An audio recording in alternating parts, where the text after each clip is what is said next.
Buen día.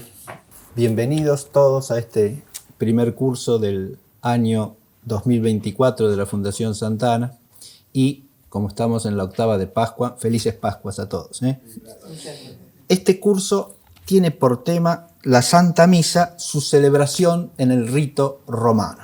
Ustedes tienen a la vista el temario del curso, que es la serie de clases que vamos a ir desarrollando.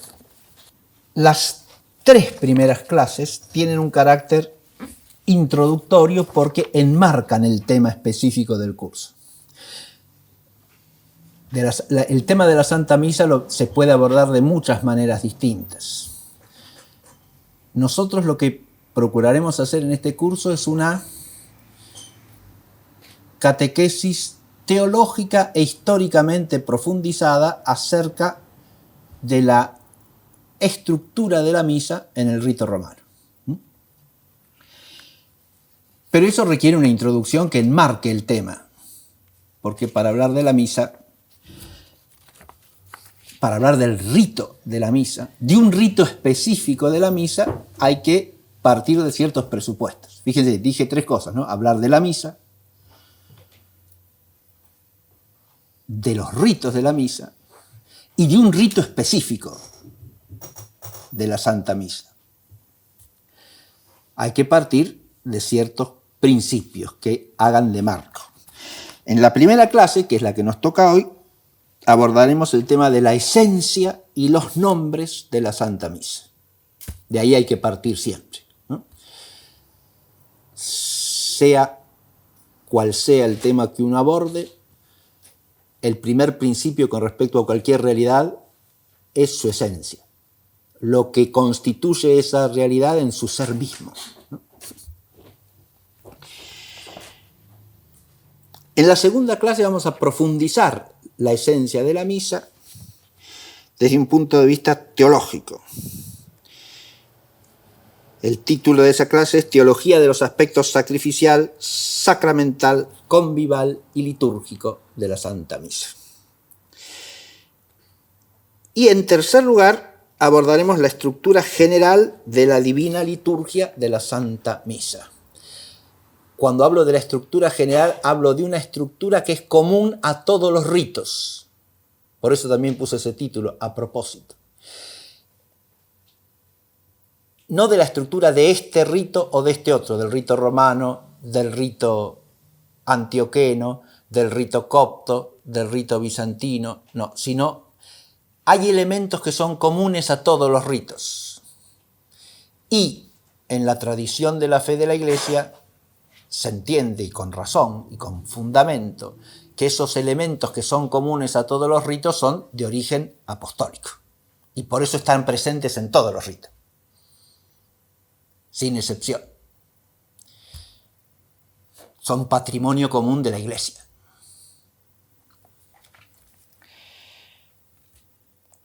Y a partir del cuarto tema, o sea, de la cuarta clase, ya vamos a abordar lo que es el tema propio del curso. Ahora sí, la Santa Misa en el rito romano.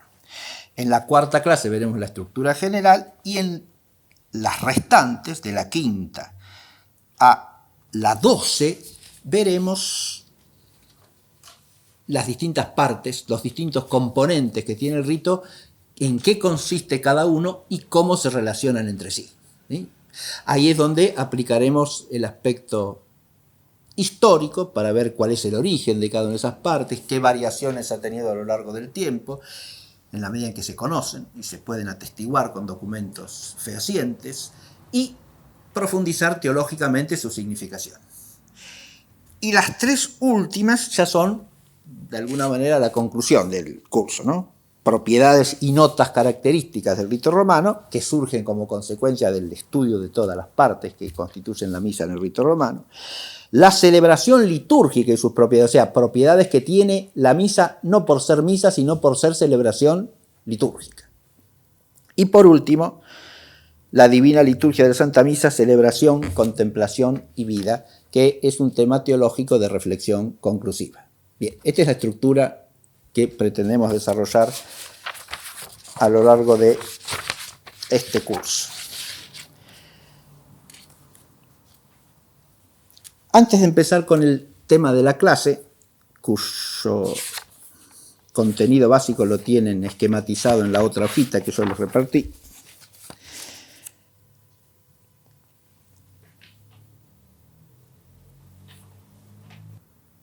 voy a hacer mención de 3 personas a las que quiero dedicar especialmente este curso. La primera es Delia Pereira Riquita, porque este curso está inspirado en una petición de ella, ¿sí?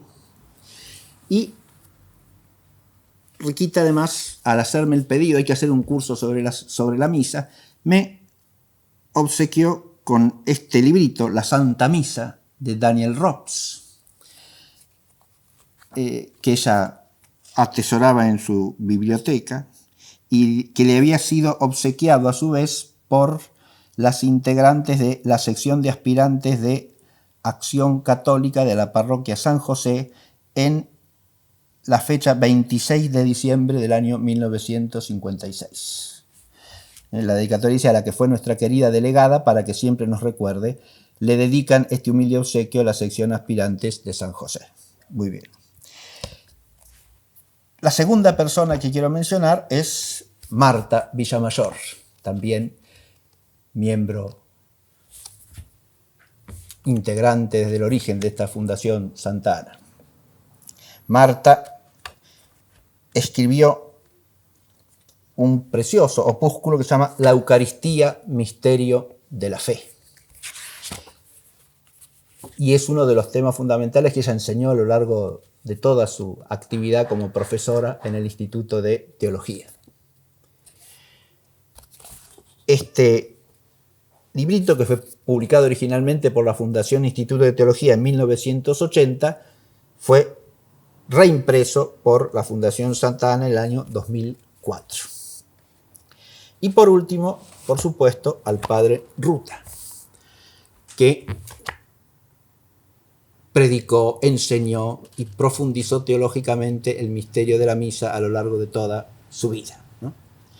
Menciono, por supuesto, en primer lugar, el librito Haced esto en memoria mía, bellísima meditación sobre la Santa Misa, que publicó la editorial Bonum en el año 1960. Fue el libro inaugural de esa editorial.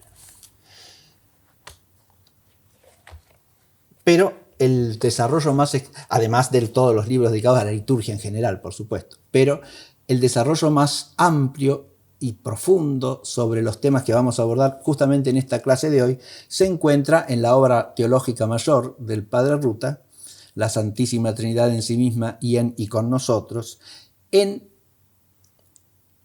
el apartado que se subtitula El ágape hasta el fin, la Pascua de Jesucristo, que constituye la tercera parte de la cristología en esa obra. Después de Jesucristo y después de Verbo Encarnato, la parte positiva y especulativa de la cristología, el padre Ruta escribió en 4 libros la parte teológico-litúrgica de la cristología, que es en sí mismo toda una originalidad de su enfoque sobre la teología acerca de Jesucristo.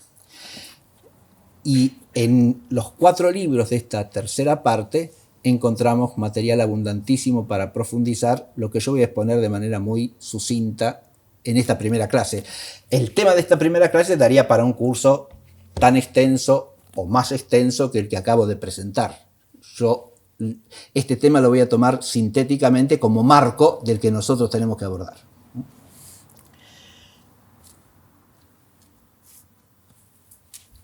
¿Para qué este curso? O sea, ¿qué fin tiene? Porque uno podría preguntarse en primer lugar, ¿hace falta detenerse a considerar la Santa Misa o los ritos de la Santa Misa? Y como respuesta a esta pregunta voy a empezar leyendo una pregunta.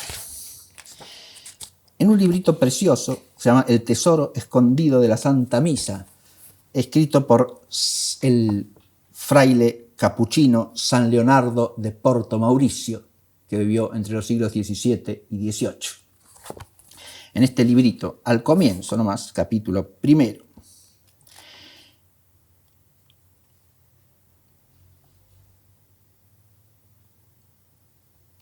dice así: ¿sabes, querido lector, lo que es en realidad la Santa Misa? Y sigue: es el sol del mundo cristiano, el alma de la fe, el centro de la religión católica, hacia el cual convergen todos los ritos, todas las ceremonias y todos los sacramentos. En una palabra, es el compendio de todo lo bueno, de todo lo bello que hay en la Iglesia de Dios. Medita pues atentamente, piadoso lector, lo que voy a decirte en estas páginas para tu instrucción. De este parrafito quiero quedarme con el inicio. ¿Sabes, querido lector, lo que es en realidad la Santa Misa? Y esta pregunta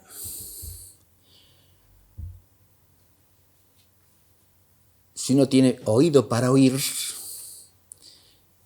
tiene que llegarnos a cada uno hasta el fondo de la mente, del espíritu y del corazón. ¿Sabes, querido lector, lo que es en realidad la Santa Misa? En una primera actitud cabría decirme, todos sabemos lo que es la Santa Misa, somos cristianos, católicos, sabemos lo que es la Santa Misa. ¿Cómo no vamos a saber lo que es la Santa Misa? Pero la pregunta está muy bien hecha. Que conocemos algo acerca de lo que es la misa es indudable, que tenemos fe en el misterio que es la misa también. Pero ¿sabemos en realidad lo que es la Santa Misa?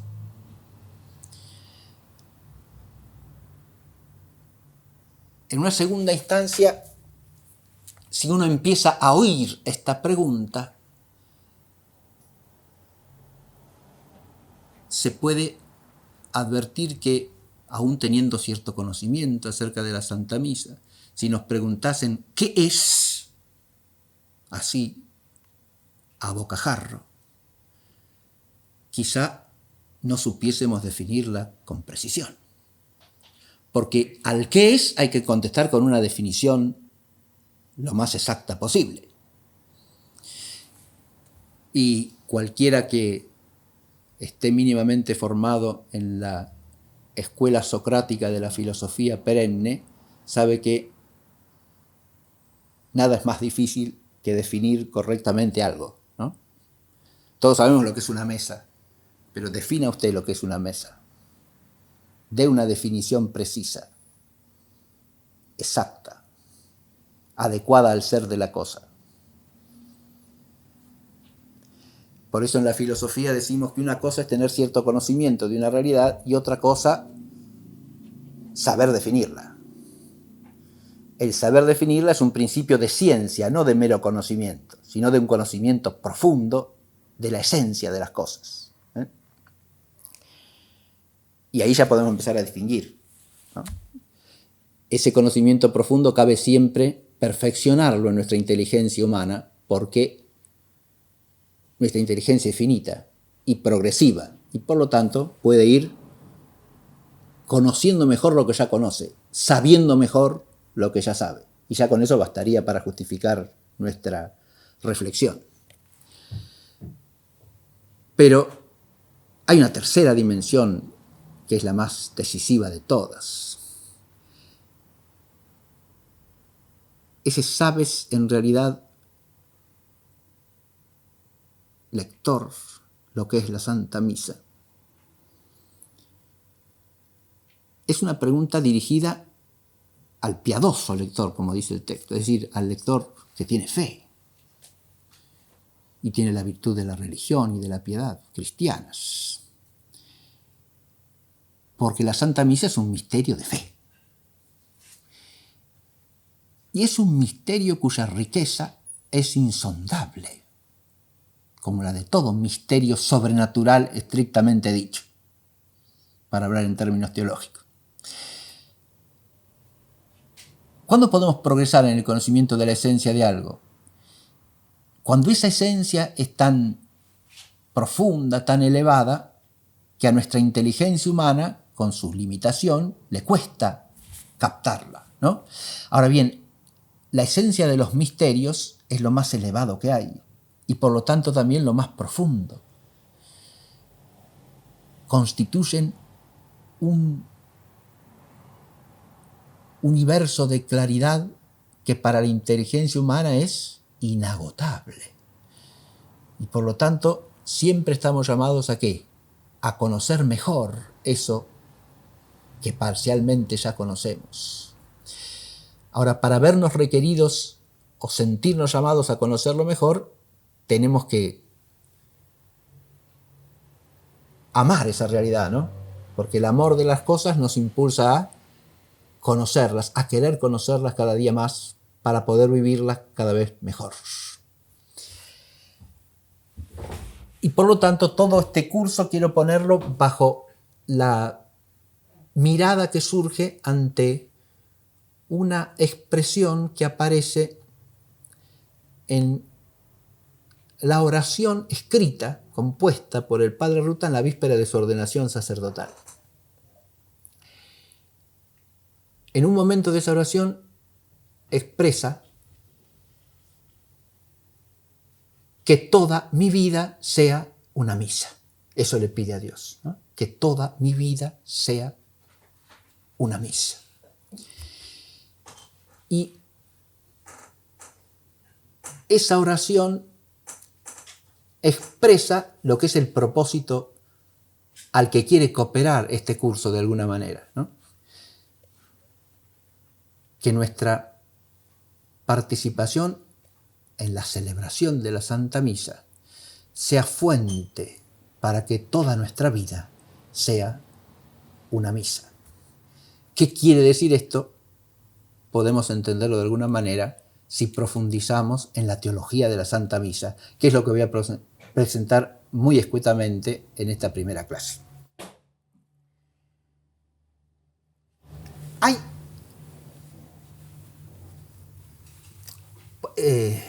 con respecto a esta primera finalidad, obviamente cuando yo dije trataremos de hacer una exposición catequética, teológica e históricamente profundizada, lo que estoy diciendo es que lo primero que tenemos que hacer es ponernos en actitud de aprendices de eso de lo que participamos, ¿no? De esa misa a la que acudimos, de la que participamos.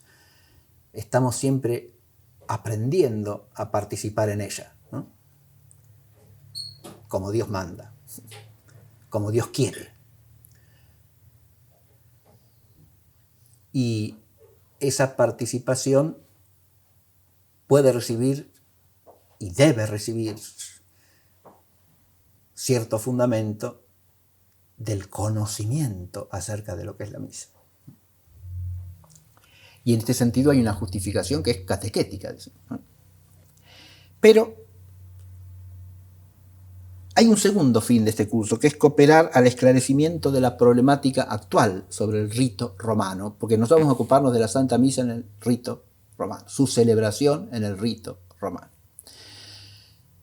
Ahí ya nos encontramos con otro problema, otra problemática,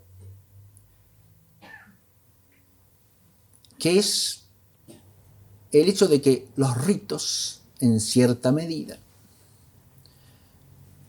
se han vuelto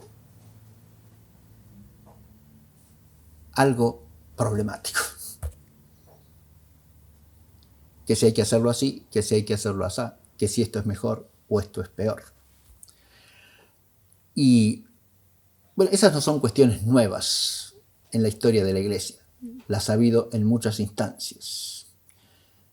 Pero ahí se abre una problemática muy compleja, muy profunda, en la que lo que hay que tener también es una actitud de humildad y de serenidad contemplativa para aprender de la teología y de la historia a situarse en una posición de sensatez y sobre todo de fe en la materia.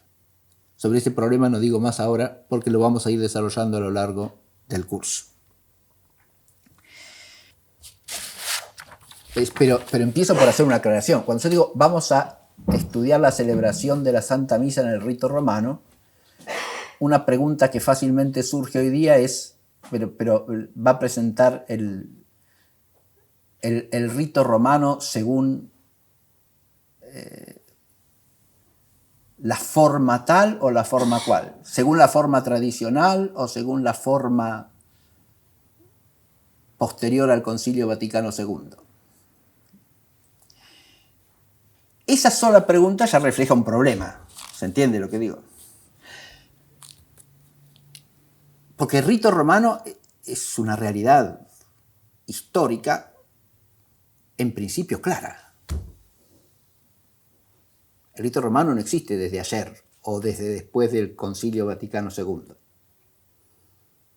Si la misa es de rito romano, tiene una estructura que es la del rito romano. Y tiene unas partes que son las del rito romano. Y tiene unas características que son las de ese rito.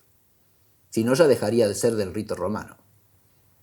Del rito romano que ha existido desde los tiempos apostólicos, en sus elementos sustanciales, y que se ha ido desarrollando en su forma básica a lo largo de toda la época patrística. Y que ya para el final de esa época está constituido en todos sus elementos esenciales, como rito. Y acá hago una salvedad que también es marco para todo el curso. Una cosa es lo que es esencial a la misa como misa, y otra cosa es lo que es esencial a cada rito. Entiéndase que los ritos litúrgicos son modalidades tradicionales de celebración de la Santa Misa. ¿Está claro lo que he dicho o no?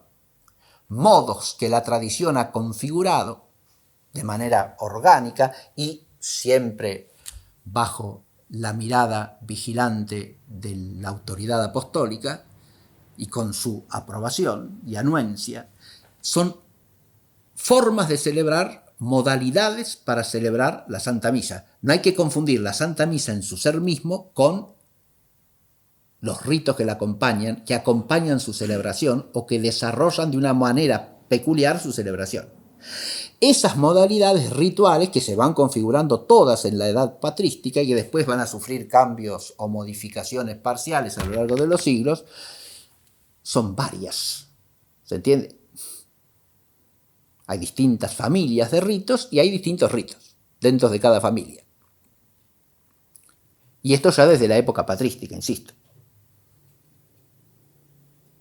Una cosa es el rito de la iglesia de Alejandría, que luego se desarrolla como el rito copto. Otra cosa es el rito de la iglesia de Jerusalén. Otra cosa es de la iglesia de Antioquía. Otra cosa es de la iglesia de Constantinopla. Otra cosa es de la iglesia de Roma. Otra cosa es de la iglesia de la Hispania. Otra cosa es de la iglesia del África del Norte. Otra cosa es de San Agustín. Otra cosa es el rito de las Galias. Y así podemos ir. ¿Está claro? Hay distintos ritos. Bien. Cada rito tiene lo que lo constituye como tal y permite diferenciarlo de los otros. Lo constitutivo de un rito no es lo constitutivo de la misa. ¿Se entiende esta distinción que hago, no? La vamos a profundizar a lo largo de este curso, pero es una distinción fundamental que hay que tener en mente como un principio de partida. Una cosa es lo que es constitutivo de tal o cual rito y otra cosa es lo que es constitutivo de la misa misma, que es lo que se celebra en todos los ritos, ya sea con este o con aquel. Si usted celebra la Santa Misa en rito bizantino o la celebra en rito romano, lo que celebra esencialmente es lo mismo. Es la misma y única misa de la Santa Iglesia.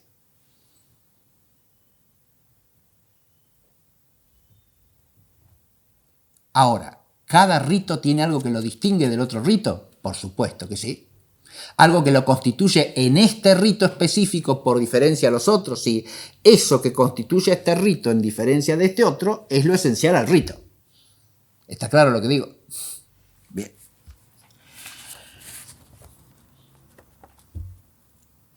Pero hoy no nos vamos a ocupar de los ritos y de lo esencial a los ritos. sino de la esencia de la misa misma. La esencia de la misa es algo que no se puede definir sino a partir de la fe.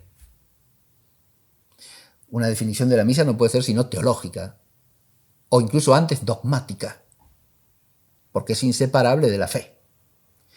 Ese misterio que es la misa, en el misterio de Cristo, Verbo encarnado y Redentor, y de su Iglesia, que es el misterio por excelencia, según San Pablo, Cristo en medio de los cristianos. Ese misterio total, que es el misterio de Cristo, es objeto de fe y no se conoce sino a la luz de la fe. Por lo tanto, definir la misa es partir siempre de la fe y de la clara percepción de que la misa es un misterio en el misterio, que es Cristo, presente en medio de su Iglesia. Esa expresión, Cristo presente en medio de vosotros los cristianos, la llama misterio San Pablo. Es el misterio por antonomasia, ¿sí?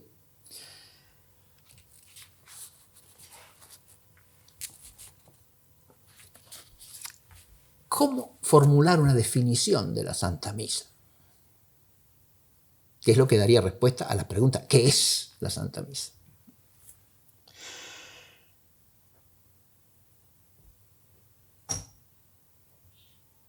Una primera definición, lo más concisa posible, que es algo que todos los maestros de lógica enseñan que debe tener una definición como buena definición, ¿no? Ser lo más breve y concisa que sea posible. Porque cuando la definición se hace muy larga y difusa, es difícil retenerla y es probable que en lugar de ser una definición lo más perfecta posible desde el punto de vista de lógica, es decir, por el género y la diferencia específica, sea una definición que acumula características, propiedades, pero no llega a definir, ¿no? Una primera fórmula, lo más concisa posible, digo yo, es la primera línea que ustedes encuentran en el esquema de la clase como formulación de la definición. Está en una letra un poco más pequeña que el resto. Y dice así: la Santa Misa es la acción cultual sacrificial de la liturgia de la Iglesia en el eón presente, o en el tiempo, si quieren, para decirlo de modo menos bíblico, ¿sí? Es la acción cultural sacrificial de la liturgia de la Iglesia. En esa fórmula sencilla, en el tiempo, o en el eón presente. En esa fórmula partimos de un género. ¿Cuál es el género? Es la acción cultural de la liturgia de la Iglesia en el tiempo. Fíjense ustedes, primero que nada, decimos, es una acción cultural, es una acción de culto religioso, se sobreentiende, ¿no? De culto dirigido al Dios único, vivo y verdadero, que es Padre, Hijo y Espíritu Santo. Es una acción de culto. Pero es una acción de culto litúrgico, no de culto privado, personal de cada quien. ¿Está claro? No es una acción de culto individual, privado, que cada quien realiza en su propia vida personal. Es acción cultural de la Iglesia entera, como cuerpo de Cristo, encabezada por Cristo mismo, que es la cabeza de la Iglesia, ¿no? Ese culto que Cristo preside en su Iglesia entera es la liturgia de la Iglesia. ¿Se advierte o no? La Santa Misa es una acción cultural de la liturgia de la Iglesia. No de culto privado, sino del culto público que constituye la Sagrada Liturgia. Ahí ya vamos acotando el género, ¿no? Partimos de la acción cultural, pero podemos distinguir acciones cultuales privadas y el culto público y solemne que la Iglesia tributa al Padre por el Hijo en el Espíritu como cuerpo de Cristo encabezada por Cristo mismo. que es el único y supremo sacerdote de la nueva y eterna alianza. Ese culto, que llamamos en el sentido amplio del término sagrada liturgia, ese culto es donde hay que ubicar a la iglesia, a la misa, perdón. En ese culto hay que ubicar a la Santa Misa. Pero la liturgia,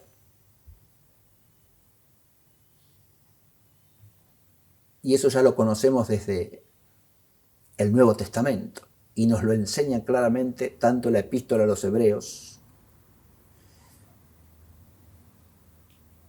que es de doctrina claramente paulina, como el libro del Apocalipsis de Juan. La liturgia tiene una dimensión temporal y una dimensión eternal, una dimensión terrena y una dimensión celestial. Esas dos dimensiones están unidas, son inseparables, pero se deben distinguir. Una cosa es la liturgia en la tierra, otra cosa es la liturgia celestial y la liturgia escatológica definitiva. Es decir, la liturgia de la vida eterna. Cuando hablamos de la Santa Misa, hablamos de un culto litúrgico en el tiempo. ¿Está claro? En el eón presente, para decirlo en términos neotestamentarios. En el tiempo que corresponde a la figura de este mundo. Podríamos decir también del culto litúrgico de la iglesia peregrina y militante. ¿Está claro? Lo cual no implica que a ese culto no vayan unidos también los ángeles y los santos del cielo. Por eso dije, las dos dimensiones de la liturgia no se separan, pero se distinguen. Está claro esto, ¿no? Cuando hablamos de la Santa Misa, hablamos de una celebración litúrgica en el tiempo, entre la primera y la segunda venida de nuestro Señor Jesucristo. Pero con decir todo esto, no hemos hecho otra cosa que ubicar el género de la definición. Todavía no apareció la Santa Misa aquí, ¿está claro? Porque hay muchas acciones cultuales que constituyen la liturgia de la Iglesia en el tiempo. Si se celebra un bautismo, por ejemplo, estamos ante lo mismo, ¿no? Una celebración cultural litúrgica en el tiempo. Si se celebra un bautismo de modo solemne y litúrgico. Fíjense, acá la referencia al bautismo me da ocasión para distinguir, volver a la distinción que hice al comienzo de este tema. Dije, si se celebra un bautismo con toda la solemnidad de la liturgia, ¿puede celebrarse un bautismo de otra manera? Claro que sí. A veces se debe. Lo que llamamos, por ejemplo, bautismo de emergencia, ¿no? En situación de necesidad se bautiza prescindiendo de todas las solemnidades rituales. Basta que se haga lo que es esencial ¿a qué? Al sacramento del bautismo. Pero eso que es esencial al sacramento, la liturgia de la Iglesia lo ha completado, lo ha rodeado de una serie de ritos que manifiestan su esencia, que publicitan la importancia del acto, que lo hacen un acto de culto público y solemne, como debe ser, siempre que se pueda. Eso lo reclama la esencia misma de esa acción sublime que es el bautismo. La ritualidad no es una cosa ajena, extraña, añadida superfluamente en los misterios de la fe en el tiempo. La ritualidad surge espontáneamente porque la ritualidad lo que hace es darle a esa acción un carácter solemne, público, estable, objetivo, que permite a todos participar de un rito en el cual la esencia de esa acción se manifiesta lo más plenamente posible, a través de todos los signos del rito. Lo mismo pasa con la misa.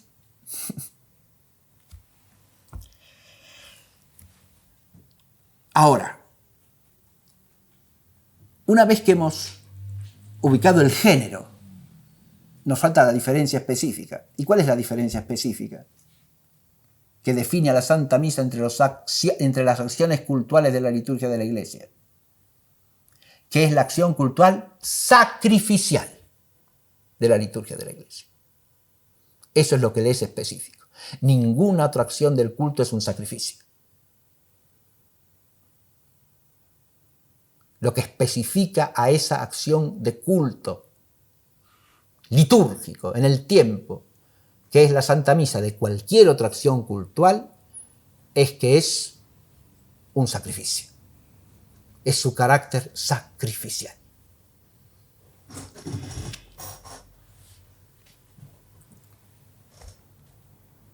Con eso ya tendríamos la definición dada, ¿eh? El núcleo de la definición es ese. Ya hemos puesto el género y la diferencia específica. Cuando digo que es un sacrificio, sin embargo, empieza a aparecer todo el misterio de la misa. ¿Qué sacrificio es la misa? ¿Cómo es un sacrificio la misa? ¿En qué sentido es un sacrificio? ¿Qué quiere decir que es un sacrificio? Ahí es donde que toda la teología del sacrificio aparece como necesaria para profundizar el significado de esa expresión. No basta poner un término. Las palabras en una definición no están por ellas mismas, sino que significan un concepto. Y en este caso el concepto de sacrificio alude a cualquier sacrificio. No, señor. Y por eso la definición que he puesto aparece completada, para que empiece a entenderse en una definición ya un poco larga, pero necesariamente amplificada, ¿no? Partiendo de ese núcleo básico, ¿a qué sacrificio nos referimos?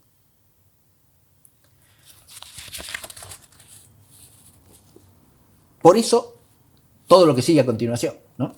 Entonces, es la acción cultural sacrificial de la liturgia de la Iglesia en el eón presente, en que por institución y mandato de Jesucristo el Señor, ¿es cualquier sacrificio este que se celebra en la misa? No, señor, es un sacrificio instituido y mandado por Jesucristo el Señor.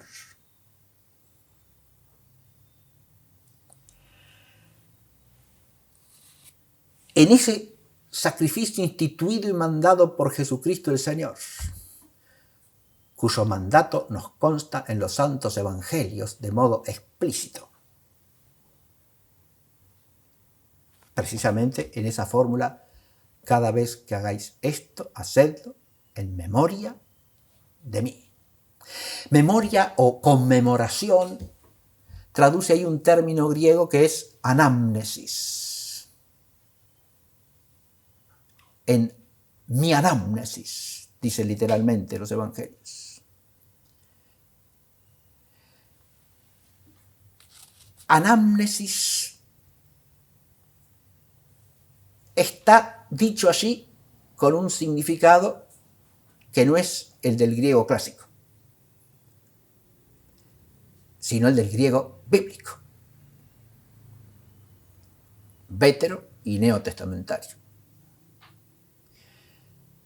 Suele traducirse por memorial, no por memoria o por reminiscencia o por conmemoración, que son palabras que suenan a otra cosa, ¿no? Te tiene una fecha patria y conmemora a tal personaje, ¿no? Se acuerda de él, lo menciona, dice algo en su homenaje, eso es una conmemoración. ¿Se entiende? La anamnesis en el sentido bíblico no significa eso.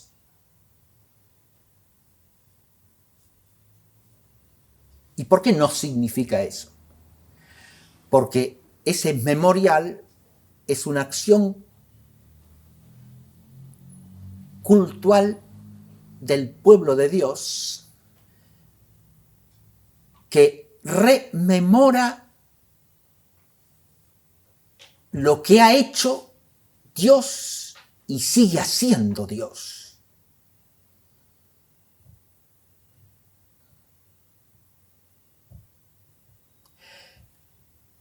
No se trata de rememorar una cosa humana que aconteció en el tiempo una vez y se acabó.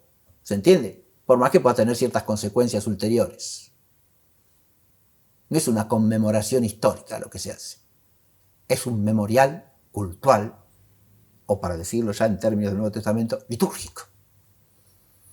Si no se entiende lo que es la anamnesis ahí, tampoco entendemos qué clase de memoria hacemos en la misa.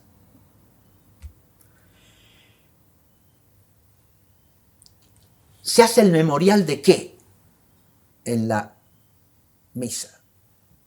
Del misterio pascual de Jesucristo, que venimos de celebrar en su conmemoración anual, ¿no? Pero la conmemoración anual, la conmemoración dominical, la conmemoración cotidiana del misterio pascual se realiza en la Santa Misa.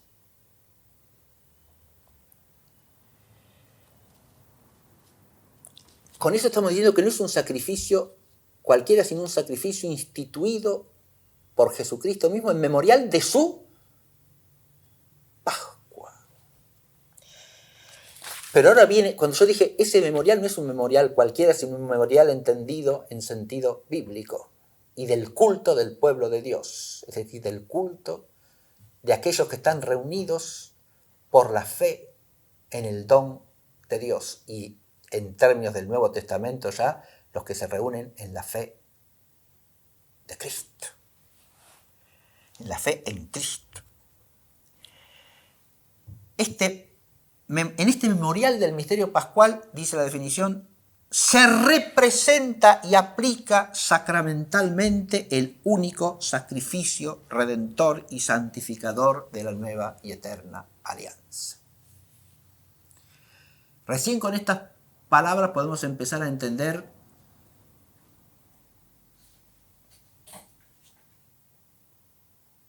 de qué clase de memorial se trata acá. En ese memorial estoy usando los términos que usa la definición doctrinal del Concilio de Trento en la sesión dedicada a la Santa Misa. Sesión 22ª del Concilio Tridentino.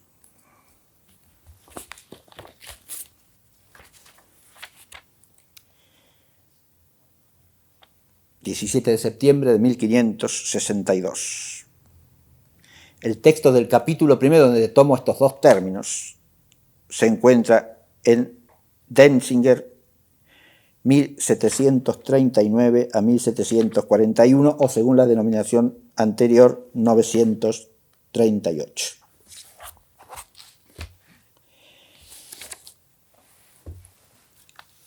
En ese memorial se representa. De nuevo, es un término, así dice el latín del representar, es el verbo que usa el concilio, ¿no? Se representa. Lo pronuncio así, separando el re de presenta, para que no se empiece a oír una confusión. Porque si digo se representa, representar es, para nosotros, simbolizar de alguna manera, ¿no? Se representa. Hacemos una teatralización de algo y es una representación, ¿no? ¿Qué dice acá se representa? Se hace presente nuevamente en su realidad misma, en su ser mismo. Eso es lo que no es ninguna representación teatral. ¿Está claro lo que digo? Eso es lo que es ninguna representación gráfica de algo. No, señor. Es la realidad misma de ese sacrificio único, realizado por Cristo en su misterio pascual, ¿o no? ¿Está claro lo que digo? Es el sacrificio único que ha ofrecido Jesucristo el Señor, primero en la Santa Cena, de modo incruento, luego en la cruz, de modo cruento, sobre el Calvario, y finalmente en su fruto glorioso, en su santa resurrección. ¿Está claro? Este único sacrificio de Cristo sacramentado, muerto en cruz y resucitado, se hace presente realmente en la misa. El memorial es un memorial que hace presente realmente la realidad del misterio sacrificial, del único sacrificio de la nueva y eterna alianza. Pero además de hacerse presente nuevamente, de representarse, esa realidad se aplica en su eficacia redentora y santificadora. Se representa y se aplica. Pero esa representación y aplicación, ¿cómo se dan? ¿Por qué medio? Y se dan sacramentalmente. Por medio del sacramento. Acá viene el nexo esencial que hay entre el sacramento eucarístico y la Santa Misa. La institución de la Eucaristía y del sacerdocio católico en la Última Cena son el fundamento de la misa. Es claro esto.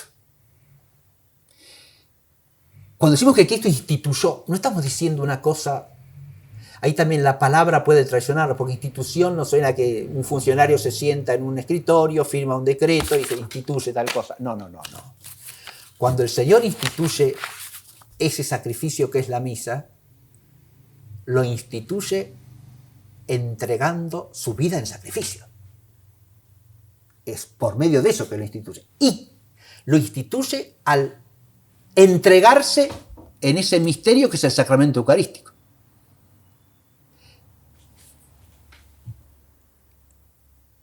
Todo esto que está aludido en la definición es lo que hay que profundizar teológicamente.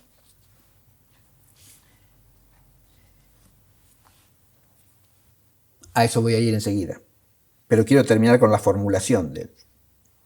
Se representa y se aplica sacramentalmente el único sacrificio redentor y santificador de la nueva y eterna alianza. El sacrificio que ofrecemos en la misa, ¿qué sacrificio es? El sacrificio de Jesucristo, el Señor. El único sacrificio de la nueva y eterna alianza. Epístola a los Hebreos, ¿está claro? El estudio de la Epístola a los Hebreos es el fundamento primero para entender esto en cualquier teología del sacrificio de Cristo que exista, ¿no? Pero esa epístola es enfática en esto. En la antigua alianza se ofrecían muchos sacrificios, ¿no? Uno distinto cada día. Pero, dice el autor de la Epístola a los Hebreos, Jesucristo ha ofrecido una sola vez y para siempre el único sacrificio redentor de la alianza nueva y eterna. El mismo sacrificio que Él ha consumado en el tiempo de su primera venida es el que ha entregado en depósito a la Iglesia para que lo siga ofreciendo hasta que Él vuelva. Es fundamental entender el nexo que hay entre el sacrificio que Cristo realiza Él mismo en el tiempo de su primera venida y este otro sacrificio, que no es otro, es el mismo, ofrecido de otro modo. ¿Se entiende? Que es el sacrificio de la Santa Misa. Es esencialmente el mismo. Es el único sacrificio de la alianza nueva y eterna.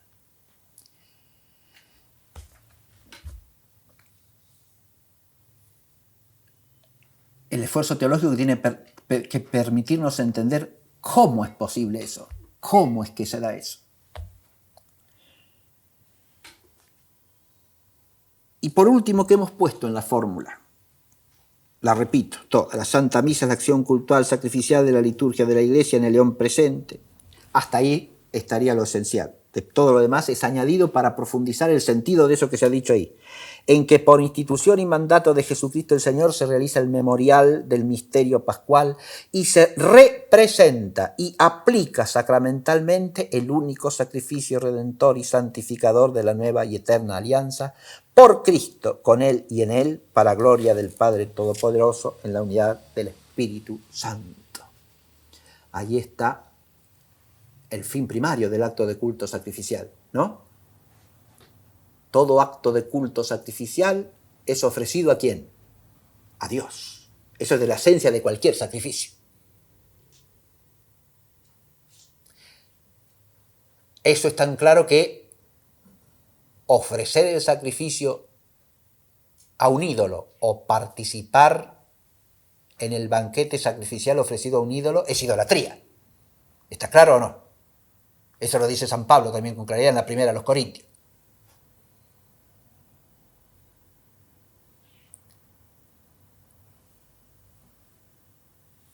El sacrificio, como acto de culto, se dirige a Dios, a la gloria de Dios, para alabanza y gloria del Dios vivo y verdadero, que es Padre, Hijo y Espíritu Santo. Pero acá hemos puesto la formulación que la liturgia misma nos enseña, ¿no? Ese sacrificio es un sacrificio que se hace por Cristo, con Él y en Él. Por Él, con Él y en Él. Es un sacrificio que ningún hombre puede ofrecer por sí mismo.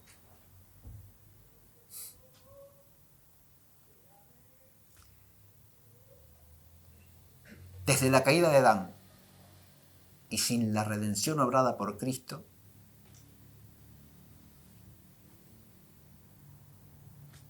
ningún hombre, o fuera de la redención obrada por Cristo, una vez obrada esta, ningún hombre puede ofrecer a Dios el sacrificio que le es grato, sino por Cristo, con Él y en Él.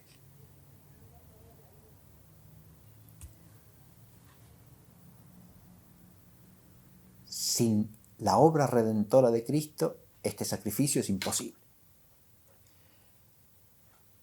Pero esa obra redentora no es una cosa, de nuevo, que está meramente en el pasado y que de la que nosotros hacemos una conmemoración humana. ¿Por qué no?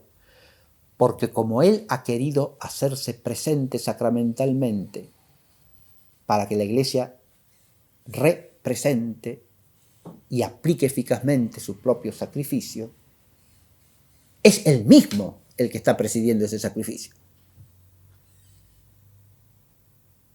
¿Es claro esto? Y es Él mismo el que lo está ofreciendo. El sacerdote oficiante, como ministro de Cristo, ofrece el sacrificio en nombre suyo y de todo el pueblo. Pero lo ofrece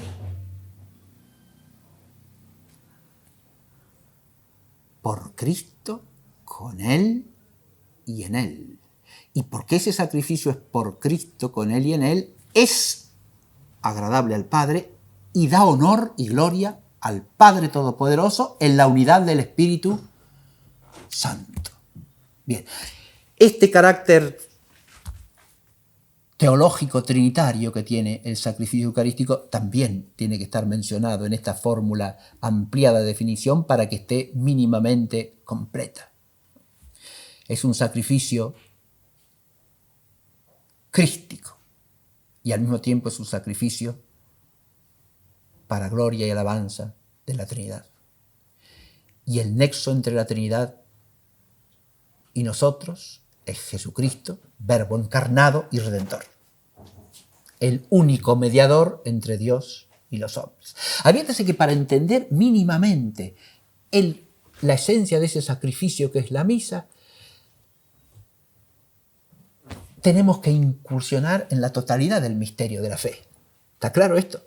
Si no, ni siquiera empezamos a vislumbrar lo que es el sacrificio de la misa.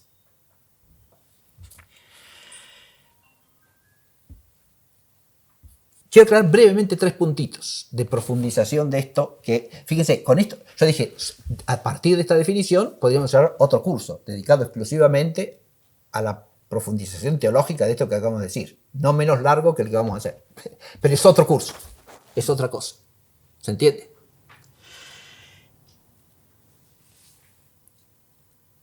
Tres puntitos solamente quiero profundizar. El primero es la relación de la Santa Misa con el misterio pascual de Jesucristo. Para empezar a estudiar esto y para profundizar en esto con amplitud, los remito a El Ágape hasta el fin, la Pascua de Jesucristo, del Padre Ruta, ¿sí? Que son 4 libros, ¿sí? Estos 2 y otros 2 más. Que, como les dije, en el esquema total de la obra, que se llama La Santísima Trinidad en sí misma y en y con nosotros, es la tercera parte del Tratado Cristológico. La Pascua de Jesucristo, el Ágape hasta el fin. La Pascua de Jesucristo, el concepto mismo del misterio pascual de Cristo, es a lo que está dedicado el primero de los libros, el misterio pascual de Jesucristo. Lo que yo quiero recordarles aquí en esta clase simplemente es un principio fundamental acerca del misterio pascual. Cuando hablamos de la Pascua de Jesucristo, partimos siempre, por supuesto, del misterio de la Encarnación, que es el misterio de quién es Jesucristo. El Verbo unigénito del Padre, consubstancial con Él, coeterno y consubstancial con el Padre y con el Espíritu Santo, que se ha hecho hombre de María Virgen por obra y gracia del Espíritu Santo. El Verbo encarnado es el fundamento de toda la obra redentora. Él es el Redentor. Por eso lo llamamos así, Verbo encarnado y Redentor. Porque es precisamente en la doble naturaleza de Jesucristo, verdadero Dios y verdadero hombre, en la única persona del Verbo, del Hijo unigénito del Padre que se ha encarnado. Es en este misterio de la unión hipostática que radica el valor infinito de todos los méritos humanos de Jesucristo. Porque Jesucristo hace de mediador, oficia de sacerdote, mediador entre Dios y los hombres como hombre. Esto lo dice también claramente San Pablo, ¿no? Hay un solo mediador entre Dios y los hombres, el hombre Cristo Jesús. Pero esta humanidad mediadora de Cristo es la humanidad de la persona divina del Verbo. Y por eso todos sus actos humanos son en la raíz actos teándricos, es decir, actos del Dios hecho hombre. Y esto se aplica a todas sus acciones directa e inmediatamente sacrificiales, que son las que se realizan en el misterio pascual, en su Pascua. El término Pascua alude en general a todo el paso del Verbo encarnado por el tiempo de la historia, por el eón presente, desde su encarnación hasta su gloriosa ascensión. Pero, en sentido estricto, se refiere al santo triduo pascual, en que se consuma el sacrificio redentor. En la perspectiva de los santos padres de la Iglesia, eso está estudiado en esta obra, el misterio de la encarnación del Verbo en orden a la santificación de toda la creación, de la humanidad, que se hace redentor en virtud del misterio del pecado, termina de consumarse como encarnación a través del misterio pascual.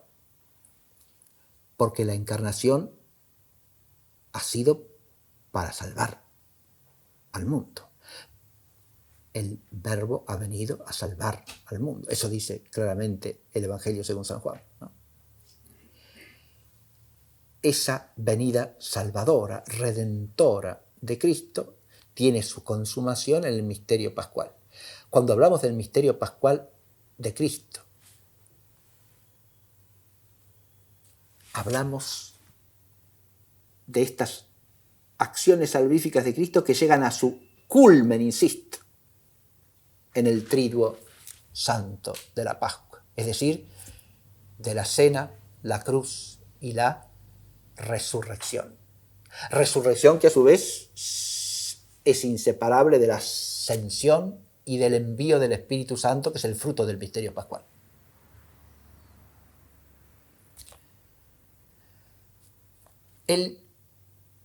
La actualización y aplicación en la misa, la representación actualizadora y la aplicación en la misa del sacrificio redentor de Cristo es, por lo tanto, siempre memorial del misterio pascual de Jesucristo. Memorial del misterio, memorial en el sentido que ya hemos apuntado, ¿no? Del misterio pascual de Jesucristo, del cual nosotros somos hechos partícipes. La raíz de esa participación está en el bautismo, que, como dice enérgicamente Pablo, nos hace muertos, sepultados y resucitados con Cristo en Dios. Es decir, nos hace partícipes del misterio pascual. Y ese bautismo, por tanto, nos habilita para ser partícipes de la representación y aplicación del misterio pascual, es decir, de la celebración de la Santa Misa. Es ese bautismo el que nos hace partícipes de la celebración del sacrificio pascual de Cristo. Dejo este primer punto, paso al segundo, porque para relacionar con la misa el misterio pascual es necesario entender el carácter de sacrificio del misterio pascual. Y cuando hablamos del sacrificio que realiza Cristo en el tiempo, tenemos que tener en cuenta precisamente esa estructura que acabo de mencionar del misterio pascual, la integridad del misterio pascual.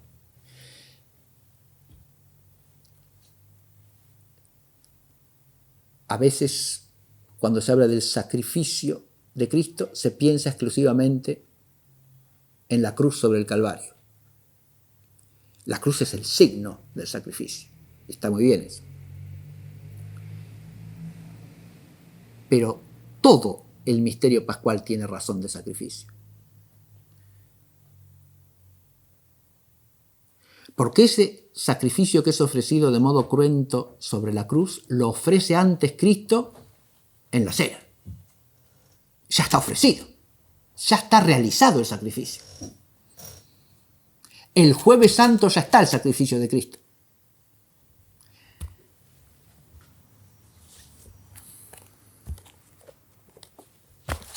Hay un texto que no me resisto a leer.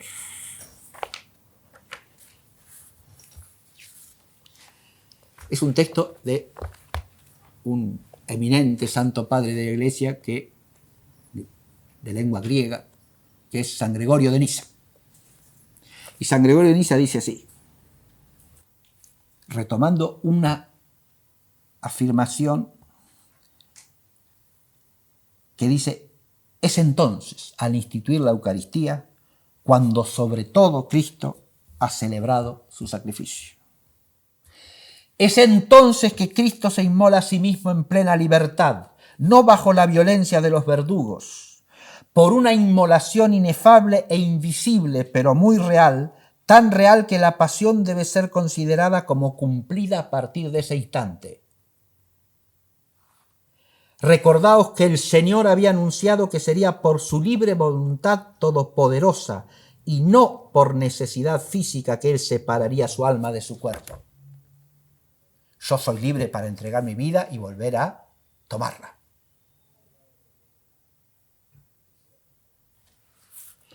Por consiguiente, aquel que dispone de todo como soberano Señor, sigue San Gregorio acá, no espera la violencia de la traición ni el ataque de sus verdugos, ni el juicio ilegal de Pilato, como si la ruindad de todos esos criminales hubiese devenido el principio y la causa de la salvación común de la humanidad. Él se anticipa al ataque utilizando un sacrificio inefable e invisible a los hombres. Se ofrece él mismo en oblación y víctima por nosotros, a la vez sacerdote y cordero de Dios que quita el pecado del mundo. ¿Cuándo sucede esto? Cuando da su cuerpo para comer en alimento. Es ahí que ya se ha cumplido el sacrificio del cordero, porque el cuerpo de la víctima no sería apto para ser comido si estuviese animado. Por consiguiente, cuando da a sus discípulos su cuerpo para comer y su sangre para beber, ya en el orden intencional, por el poder con el cual instituía el misterio, su cuerpo era inmolado de una manera inefable e invisible. Así, por lo tanto, si se cuenta el tiempo a partir del momento en que fue ofrecido a Dios el sacrificio por el sumo sacerdote, inmolando su cordero por el pecado común de una manera inefable e invisible, uno no se aparta de la verdad. Bien, es un texto para meditar largamente, pero fíjense ustedes cómo el niceno enfatiza acá que el sacrificio ya está consumado de manera inefable e invisible en la cena.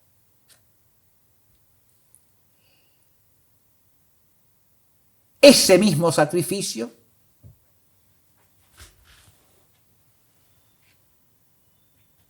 al día siguiente se consuma en la cruz, ahora de manera cruenta. Es la inmolación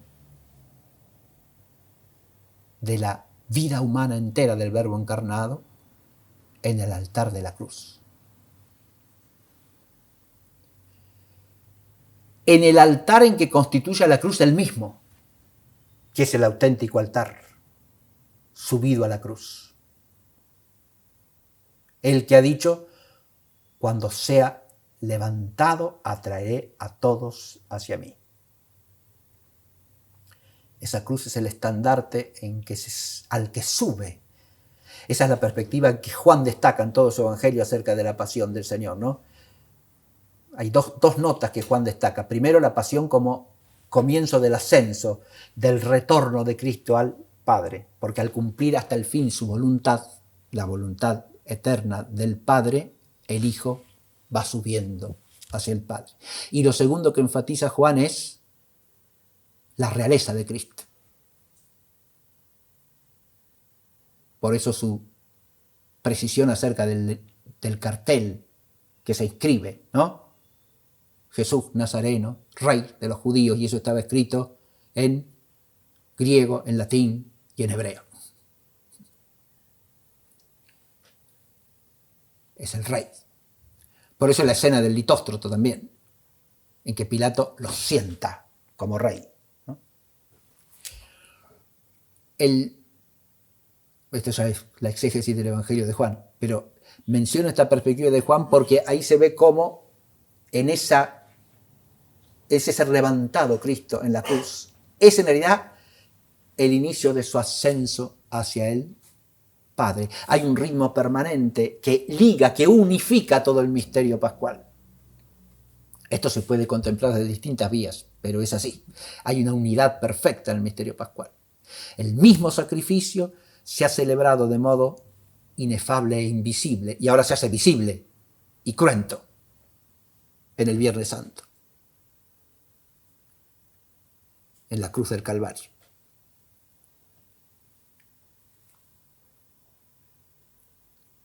Juan enfatiza otro rasgo de ese misterio del sacrificio de la cruz, y es que de allí brota la iglesia, ¿no? Así lo han visto todos los santos padres, de su costado abierto brotaron sangre y agua, significando los sacramentos del bautismo y de la Eucaristía. Es decir, significando a la iglesia nacida del costado abierto de Cristo en la cruz. Pero hay algo que a veces se pasa por alto y es, o se entiende en otro sentido. Juan dice que cuando todo estaba consumado, Jesús entregó el Espíritu. Hay exégetas que entienden eso simplemente de expiró, ¿está claro? Sin embargo, la expresión de Juan no es que expiró, sino dio, paredoken en griego, dio plenamente el Espíritu. Y eso se une en Juan a que Jesús resucitado, ¿qué hace también? Cuando se aparece ante los apóstoles, sopló sobre ellos y les infundió su Espíritu. ¿Está claro? Entregó o dio el Espíritu. El don del Espíritu ya está hecho desde el misterio pascual, ¿no? Hay que esperar para que se realice eficazmente como venida del Espíritu, como envío de la persona del Espíritu Santo a Pentecostés. Pero, de nuevo, fíjense cómo queda unificado todo el ritmo del misterio pascual, ¿no? La cena, la cruz y la resurrección. Porque la resurrección también tiene razón de plenificación del sacrificio.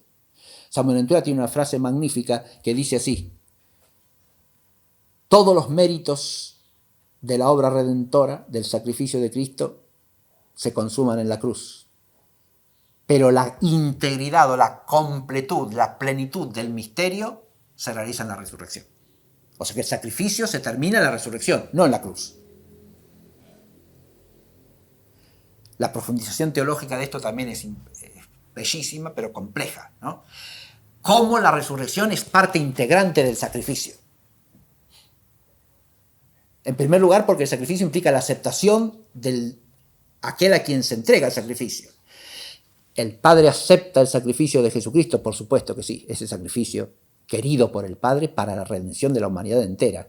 Pero la manifestación de esa aceptación, ¿en qué está? En la resurrección de Cristo. ¿Está claro? La resurrección es la manifestación de la aceptación del sacrificio. Pero además el sacrificio, como es sacrificio, y esto es el tema de la clase próxima, el sacrificio de Cristo es sacrificio de holocausto, es sacrificio eucarístico, es sacrificio de alabanza y es sacrificio de expiación. Bien, eso lo veremos en la clase próxima. Pero como sacrificio eucarístico que es y como sacrificio impetratorio se termina con la comunión. La comunión de vida entre aquel a quien se ofrece el sacrificio y el que sacrifica. Y esa comunión de vida se culmina ¿dónde en el misterio pascual? En la resurrección, en que la vida gloriosa de Dios abarca plenamente la humanidad de Cristo. Y a partir de la humanidad de Cristo, la humanidad de todos los llamados a la resurrección para la vida eterna. Y según el discurso sobre el pan de vida del Señor, hay una relación estrechísima entre la Eucaristía y por lo tanto la misa y esa resurrección final, ¿no? El que coma mi carne y beba mi sangre tiene vida en él y yo lo resucitaré en el último día. Estoy tratando de mostrarles líneas fundamentales para que se vea la relación entre el sacrificio y el misterio pascual. Bien. Hay un signo. La liturgia también nos dice. En la fórmula tradicional en el rito romano para dar la comunión dice así, ¿no?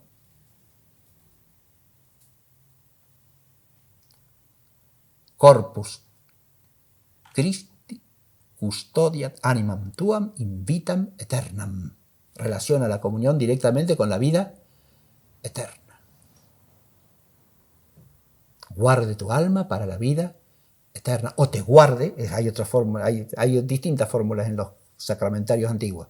Te guarde, custodia te ad vitam aeterna. ¿Sí? Te guarde para la vida eterna. Ahí está la dimensión escatológica que tiene también la misa, porque es actualización del misterio pascual de Jesucristo. Y hay un signo que en la tradición cristiana resume el misterio pascual, que es la cruz, ¿no? Yo lamento no tener otra manera acá de pasar una imagen más grande. Traté, pero no conseguí. Traje una pantalla, pero no entraba la pantalla acá. No tenía manera de acomodar. Bien, pero yo elegí 3 imágenes de cruces antiguas. Esta, que es del siglo VI, es una cruz que es un mosaico que está en el ábside de la iglesia de San Apolinar in Clase en Ravenna. Y es una imagen de la cruz como cruz celestial, gloriosa. La cruz está rodeada por un círculo, ¿se ve? Ese círculo representa la unión entre los cielos y la tierra. ¿Es la cruz signo de eso o no? Y claro que sí. Del vínculo vital entre los cielos y la tierra. Aparece sobre un fondo estrellado. Es la iglesia, la cruz campea sobre el cielo de la gloria. Porque ahí está la unidad vital del misterio pascual. Y es lo que canta la iglesia siempre, en todos los signos de Pascua. La cruz es el instrumento de la victoria de Cristo, ¿no? Sobre el demonio, sobre el pecado y sobre la muerte. Es la cruz victoriosa la que está allí, ¿no? La cruz que campea sobre el cielo sembrado de estrellas. La cruz triunfal de Cristo, vencedor del demonio, del pecado y de la muerte. Ese es el misterio que se representa, se hace presente realmente y se aplica en la Santa Misa. El misterio de la cruz. Y después hay otras 2 imágenes que son de basílicas romanas. Me pasé. Esta está en la basílica nada menos que de San Juan de Letrán, ¿sí? Este es el ábside de San Juan de Letrán, que es la iglesia catedral de Roma. En la basílica de San Juan de Letrán, la cruz del ábside es la cruz como fuente de vida. No pido que se vea eso, pero al pie de la cruz brota una fuente, ¿sí? Y acuden los siervos a beber, ¿no? Como el siervo a la fuente, dice el salmista, ¿no? Así te desea mi alma a ti, Dios mío, ¿no? Como el siervo va a la fuente en busca de las aguas, ¿no? Y esas aguas son las que brotan de la cruz de Cristo. Y la última está en la Basílica de San Clemente, también en Roma, es una de las iglesias más antiguas de Roma, San Clemente romano, ¿no? Mártir, el tercer sucesor de Pedro, Lino, Cleto, Clemente. En esa basílica, el mosaico del ábside nos presenta una cruz bellísima también, en la cual aparece Cristo. A la diferencia de las otras 2 que son cruces exentas, en esta está Cristo en la cruz, ¿no? Es un crucifijo esta. Es una cruz con Cristo crucificado. Pero al mismo tiempo es una cruz en la cual aparecen 10 palomas representando los dones del Espíritu Santo, porque de la cruz de Cristo brota el don del Espíritu para la vida de la iglesia. Y de abajo nace la vid verdadera, ¿no? Las ramas de la vid, que es imagen de la iglesia también. Yo soy la vid, vosotros los sarmientos, ¿verdad? Las ramas de la vid van enredándose todas alrededor de la cruz, ¿no? Mostrando la fecundidad vital de la cruz de Cristo. Estas imágenes sintetizan de alguna manera la unidad del misterio pascual, cada una a su modo, ¿no? Y con la finitud que tiene cualquier aproximación humana a ese misterio de unidad que es el misterio pascual. Los nombres de la Santa Misa, y ya esto lo digo muy brevemente. La Santa Misa a lo largo de los tiempos ha tenido distintos nombres. En este curso yo he conservado el nombre que es habitual entre nosotros, la Santa Misa. Este tema, el autor que yo he encontrado que desarrolla más ampliamente este tema de los nombres de la misa es el ilustre cardenal Juan Bona, monje cisterciense del siglo XVII en una obra titulada Rerum Liturgicarum Libri Duo, los dos libros de las cosas litúrgicas, ¿no? Es uno de los más grandes liturgistas del siglo XVII, el cardenal Bona, que es un siglo fecundo en grandes estudiosos de la Sagrada Liturgia. Además del cardenal Bona hay que mencionar por lo menos otros dos, que son el monje don Jean Mabillon, francés, y el cardenal San José María Tomasi, ¿no? Clérigo regular de la congregación fundada de los teatinos, fundado por San Cayetano, ¿no? Bien. Tres eminentes estudiosos de la liturgia en el siglo XVII, a los que voy a citar a lo largo de este curso varias veces. El cardenal Bona, en esa obra que acabo de mencionar, trata largamente el tema de los nombres de la misa. Y otro autor que lo trata también es el padre Joseph Jungmann en la obra que se llama Missarum Solemnia, o Solemnidades de las Misas. Bien. Una obra clásica de historia de los ritos de la Santa Misa. Obra que tiene sus altos y sus bajos. O sea, haremos algún comentario o referencia específica a lo largo del curso también. Pero el apartado dedicado a los nombres de la misa es muy bueno y muy completo. Primero, los nombres más antiguos son los nombres que aparecen primero en el Nuevo Testamento, que son nombres más bien implícitos, y los que aparecen en los padres de los siglos II y III, ¿sí? O sea, de los padres de la época apostólica y apologética, los primeros santos padres. Y ahí tenemos fracción del pan, cena señorial o del Señor, anamnesis, sacrificio, bendición y alabanza. Estos son nombres neotestamentarios, dije. Los primeros, fracción del pan, cena señorial y anamnesis, aparecen principalmente en San Pablo.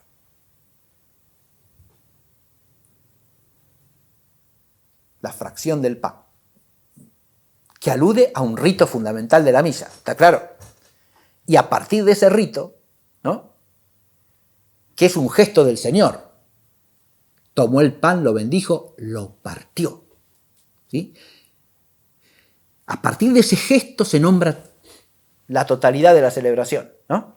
Es la fracción del pan. Eso es uno de los nombres más antiguos que tiene.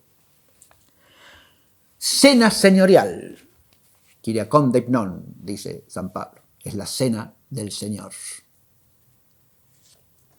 Claro, porque entre la misa y la Santa Cena hay una unidad profundísima. En eso no me detuve, pero adviértase que cuando decimos el Señor instituyó la misa en la última cena, sí, pero ese instituyó, insisto, parece debilitar el misterio, porque al entregarse sacramentado en ese sacrificio que consuma en la cena, Él está anticipando también todas las misas por venir. ¿Está claro lo que digo o no? Él en ese gesto está instituyendo su presencia hasta que vuelva, ¿no? Está instituyendo su presencia en la iglesia hasta que Él vuelva. Por eso los padres de la iglesia ven siempre en el misterio de la presencia sacramental de Jesucristo una continuación de la encarnación. Es la continuidad sacramental de la encarnación. Se va, pero también se queda. Y se queda sacramentado. ¿Se ve? Y eso establece un vínculo de unidad entre la última cena y toda misa que se celebre en el tiempo, hasta que Él vuelva. Es la cena señorial. Es anamnesis también, claro, es la anamnesis, es el memorial. Es sacrificio, este es el tema central de toda la epístola de los Hebreos. El del sacrificio del Señor Jesucristo. Y por eso uno de los nombres antiguos de la misa es sacrificio. Es lo que define esencialmente como acción litúrgica cultural a la misa. Es el sacrificio que se celebra en la iglesia. Y en el Apocalipsis aparece más bien la perspectiva de que toda la liturgia, y en particular la liturgia de la Pascua, que es la misa, de la Pascua de Cristo, es bendición y alabanza del Padre Todopoderoso, por el Hijo en el Espíritu. Esa es la perspectiva del Apocalipsis. Bendición y alabanza. Esos también son nombres antiguos de la celebración de la misa, que es la bendición por excelencia. Este nombre es fundamental, ahora van a ver por qué. Entre los siglos II y III, en griego el nombre más común, San Justino, San Ireneo de León, Clemente de Alejandría, Orígenes, el nombre que usan comúnmente es Eucaristía. La misa es la Eucaristía.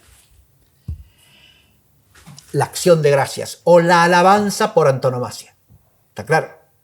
El significado neotestamentario de Eucaristía hay que estudiarlo desde el punto de vista del griego bíblico a partir de la traducción de los 70, que vierte al griego el vocabulario cultural y religioso del hebreo del Antiguo Testamento. Eso lo tienen también muy bien explicado en esta obra, en el volumen primero. Está estudiado todo el vocabulario hebreo y cómo se traduce al griego y qué significado preciso hay que atribuirle a la Eucaristía en el Nuevo Testamento. Bien. Pero más literalmente significa acción de gracias. Pero la significa connotando siempre primariamente la alabanza, porque el término hebreo que traduce Eucaristía no significa acción de gracias propiamente, significa alabanza. Bendición y alabanza. Bien. Eucaristía. Y en latín, por ejemplo, en los padres San Cipriano, Tertuliano, usan básicamente oblatio y sacrificium. Es decir, oblación y sacrificio. Así llaman a la misa. El sacrificio o la oblación de la iglesia, ¿no? La oblación, el sacrificio. Oblación quiere decir lo mismo que ofrenda. Nombres posteriores. El primero, sinaxis colecta. Sinaxis es término griego. Es el más común entre los griegos antes del siglo IX. Cuando hablan de la misa, en griego la llaman la sinaxis. Quiere decir la reunión, la asamblea. Y se corresponde al término latino colecta, que en el rito romano es el nombre de la primera oración que el oficiante dice ante el pueblo, ¿no? La colecta. Pero colecta se llama también en muchos padres de la iglesia latina a la asamblea de la misa, es decir, a la misa misma, a la reunión de los fieles para celebrar la misa. Otros nombres, anáfora, oblatio y curbono. Tenemos en 3 idiomas distintos la misma idea. Ofrenda, oblación, ¿sí? En griego, en latín, y la otra es en siríaco. Es la ofrenda. La misa es por excelencia la ofrenda. Tercero, hagiasmos sacrum curobo quédase. Acá se hace alusión a que la misa es algo santísimo, sacratísimo. Hay que entrar allí descalzándose, como Moisés ante la presencia de Dios. ¿Se entiende? Es lo santo por excelencia en la iglesia, y es así, claro. Un signo clarísimo de eso en el rito romano lo tenemos en el canto del Sanctus, que ese es un elemento común a todos los ritos antiguos, ¿eh? El Sanctus cantado en la misa. El trisagia, dicho en griego, ¿no? El canto de los serafines en la presencia de Dios, que contempla en visión Isaías, capítulo 6 del libro de Isaías, ¿sí? Hagiasmos sacrum, eso en griego y en latín. Bien, los otros son, de nuevo, en lenguas orientales. Liturgias orientales llaman las que no son ni latinas ni griegas, ¿no? En su lengua. Después, liturgia o sum officium, liturgia. Dije que hasta el siglo IX en griego el nombre más común es sinaxis. Después va a ser liturgia o divina liturgia, ¿sí? Liturgia, theia liturgia, que es como llaman en general en la tradición griega a la misa, la divina liturgia, ¿no? Y en latín el que le correspondería sería el de summum officium, o sea, el oficio supremo, el deber supremo. La connotación de liturgia como deber a nosotros se nos escapa, pero es lo que tiene primariamente, porque la liturgia en griego suena a la acción que se hace para cumplir con un deber sagrado. No hay que darle la connotación que los estudios profundizadores teológicos de la liturgia nos hacen entender a nosotros con la palabra liturgia. Pero el nombre que usamos nosotros comúnmente es misa, ¿no? Bien. En el cardenal Bona encuentran todos ustedes la problemática, primero acerca de la etimología de la palabra. Quienes dijeron que venía del hebreo, quienes dijeron que venían del griego. En cambio, es claro que viene del latín. Y eso es indisputable filológicamente. Es un término latino, que viene del verbo mito, mitis, mitere. Bien. Quiere decir enviar.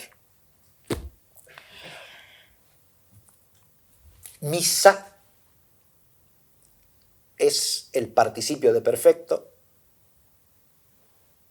en su forma de femenino singular en nominativo, como se ve al final, misa est, en la despedida de la misa, ite misa est, ¿no? El plural sería mise, las misas. Después discuten las distintas interpretaciones que se han hecho de por qué a la misa se la llama con ese nombre. De toda la discusión se desprende con claridad que hay que retener la idea de la despedida. Es decir, ese saludo final de la misa, que dice, por el cual se despide. Durante muchos siglos, la misma fórmula se usaba para despedir a los catecúmenos que no podían quedarse a la parte sacrificial de la misa. Asistían solamente a la parte parenética y didáctica, que es la parte inicial de las lecturas, y hasta la homilía, digamos. ¿Está claro? Y después se les despedía. Sonaría algo así como a despedida del acto cultual. Pero ¿por qué se retiene eso como nombre de la misa? De hecho, se ha usado en la tradición latina no solo para la misa misma, sino para otras asambleas cultuales, ¿no? Para el oficio divino, bien. Pero en un sentido ya más lato. Pero se ha retenido solamente para la misa. Ha quedado como nombre exclusivo de la misa. ¿Por qué? Y la explicación más razonable es que precisamente ese acto de despedida va a unir a la bendición final. Y esa bendición final es como la síntesis última de toda la misa es toda ella una bendición que desciende del Padre por el Hijo en el Espíritu sobre la Iglesia. ¿Se entiende? Si lo asociamos a eso el nombre, como parece que hay que hacerlo, y por eso se transforma en el nombre de la celebración por antonomasia en latín, porque retoma uno de los nombres más originarios, más antiguos, ¿no? Que yo puse como de origen neotestamentario. Es la perspectiva del Apocalipsis de Juan. La misa es la bendición por excelencia. ¿Está claro? Es la bendición que nosotros elevamos a Dios, pero es la bendición que Dios derrama sobre nosotros. Lo cual tiene relación con la interpretación que hacen algunos teólogos del siglo III, entre los cuales nada menos que San Buenaventura y Santo Tomás, de que misa alude al envío que Dios hace de Jesucristo, porque misa quiere decir la realidad enviada, ¿no? Lo que ha sido enviado. Y el envío que nosotros hacemos a su vez de Jesucristo al ofrecerlo en la misa al Padre, ¿no? Pero eso es una interpretación teológica que le añade, trasladándolo por profundización teológica al nombre, una significación muy elevada. Pero la significación por la cual se impone como nombre propio de la celebración del misterio de Cristo, como anamnesis de su Pascua, en la Iglesia, como sacrificio de la Iglesia, el nombre de misa, la razón fundamental es esa de asociarlo a la bendición, es la bendición por excelencia. ¿Y por qué tantos nombres de la misa? Puede uno preguntarse. La respuesta es muy sencilla. Cuando una realidad tiene muchos nombres, es porque su riqueza no la agota ningún nombre. Y esto es lo que pasa. Es lo mismo que pasa con los nombres de Dios, ¿no? O sea, el título de una famosa obra que forma parte del Corpus Areopagitum, ¿no? Ese gran escritor cristiano que escribió sus obras bajo el nombre de Dionisio el Areopagita, el santo discípulo de San Pablo y primer obispo de Atenas, San Dionisio del Areópago. Adoptó eso como seudónimo literario. Una de sus obras se llama De los nombres divinos y va recorriendo los distintos nombres que le damos a la divinidad según la Sagrada escritura, la multitud de nombres, cada uno dice algo acerca de Dios, ninguno agota el ser de Dios, ¿está claro? Pero en ese caso, cuando queremos aludir a Dios, sin más, usamos como nombre primario Dios, y sabemos que estamos hablando de Él, aunque no pensemos todo lo que hay que pensar acerca de Él. Y lo mismo pasa con el nombre misa. El nombre misa tiene una ventaja sobre cualquiera de los otros, que no se refiere a ninguna otra cosa. ¿Está claro? Si yo digo liturgia, si yo digo bendición, si yo digo cena del Señor, si digo, puede referirse a la misa, pero también puede referirse a otra cosa. ¿Está claro? En cambio, cuando digo misa, la única referencia real es la acción cultural sacrificial que es la misa. Esa es la ventaja enorme que tiene el nombre misa. No se refiere a ninguna otra cosa y nos hace pensar solamente en esa realidad. ¿Está claro? Y por eso parece sensato retenerlo como el nombre común principal, ¿no? La Santa Misa. Muy bien, con eso ya terminamos esta clase. Les agradezco la atención y la próxima ya pasaremos a profundizar los distintos aspectos del sacrificio que es la misa. Es decir, qué clase de sacrificio es la misa, ¿no?